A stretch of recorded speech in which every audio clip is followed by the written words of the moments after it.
Баршаңызға сәлем. Бүгін дәмі ерекше болып шығатын жұп-жұмсақ рогалики дайындайтын боламыз. Арнама тіркеліп, қолдап отырыңыздар. Жылы сүтімізге ертілген сармайымызды салып, араластырып аламыз.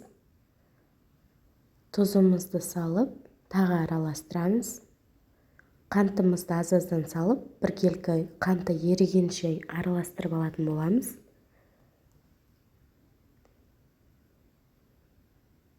Содан соң бір жұмыртқамызды жарып салып, біркелкі етіп араластырып аламыз.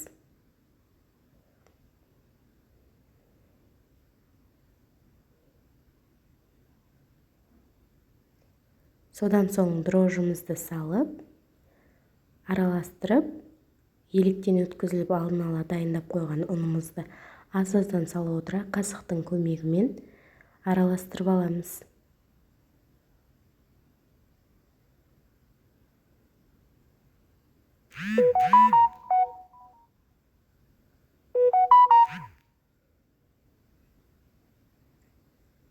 Ұнды аз-аздан салып отырамыз. Қамырымыз қатты болмау керек. Сол себепті аз-аздан салып отыра бірінші қасықтың көмегімен араластырып аламыз. Содан соң қолдың көмегімен қамыр илейтін боламыз. Қамырымыз жұмсақ болуы керек.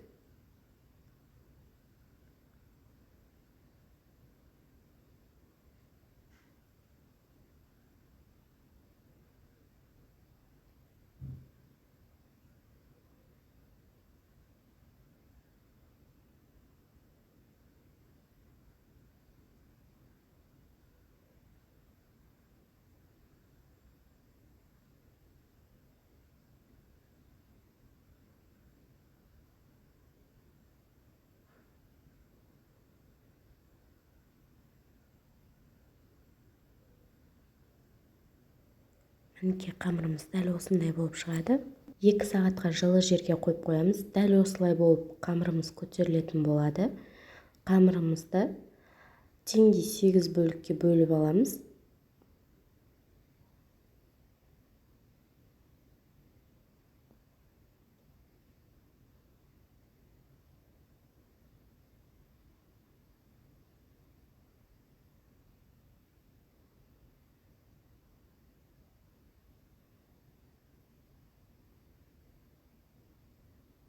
Дәл осылай домалақтап қойып қоямыз.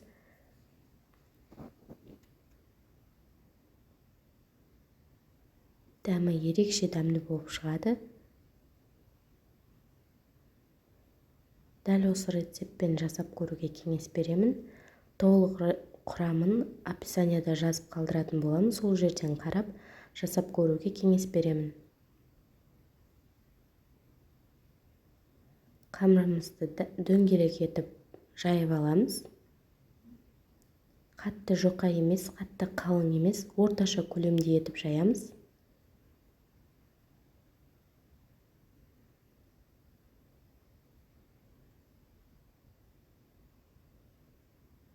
Мен мына жерде 6 бөлікке бөлдім. Негізі 8 бөлікке бөлсеңіздер әдемі болып шығады. Менде 6 бөлігім үлкен болып шықты. Сол себепті келесілерін 8 бөлікке бөлдім. Арасына мен варенка салдым. Сіздер өздеріңіздің қалауларыңыз бойынша джем салсаңыздар болады, немесе варенье салсаңыздар болады, немесе сармаймен қант салсаңыздар да дәмі ерекше дәмді болып шығады. Варенканы салғаннан соң дәл осылай мықтап жауып алмасаңыздар, піскен кезде жан-жағына ағып кетеді. Сол себепті мықтап жауып аламыз. Дәл осылай қайталап 8 бөлікке бөлесіздер. Қамырымыз қатты жұқа болмау керек. Орташа көлемде етіп жаямыз.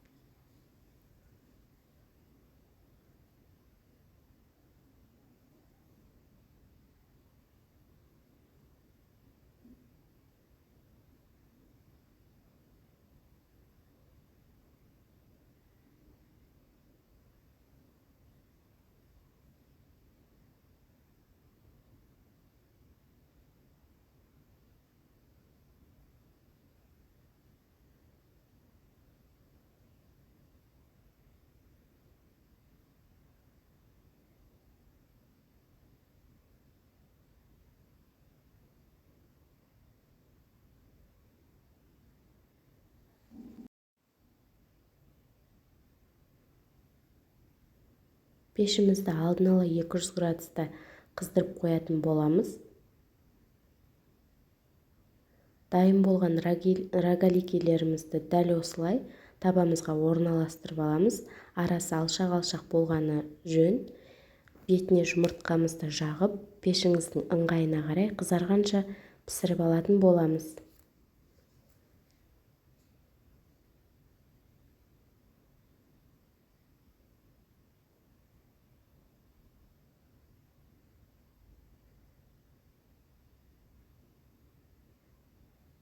Мінекей біздің рогаликелеріміз дайын. Ас болсын. Сіздермен болған Аймекен. Назарларыңызға үлкен рахмет.